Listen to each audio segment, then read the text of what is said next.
Well, you know, I like ground cover like this Asiatic jasmine because it can really cover up some bare ground, help on erosion, but it looks kind of blah after a while. Well, blah, blah, blah, right, Danny? Right, right. Well, here we have some impatiens growing, and it's nice to border an area of ground cover with color like that. But, you know, as you said, it's so important, ground cover, the use it has for controlling erosion, and also at my home, I have it there for controlling the weeds, which are just always It'll definitely block out the weeds. Yeah, it does.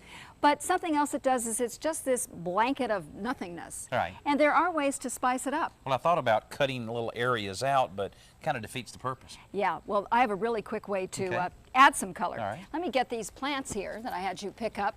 These are Indian summer daisies, and what I'm going to do is simply place them in their pots around the area here. And just leave them in the pots themselves. I guess you could change them out then periodically. Precisely. You can leave them in the pots, and of course you're probably going to have to individually water them because they need a little bit more than the ground cover. Yeah.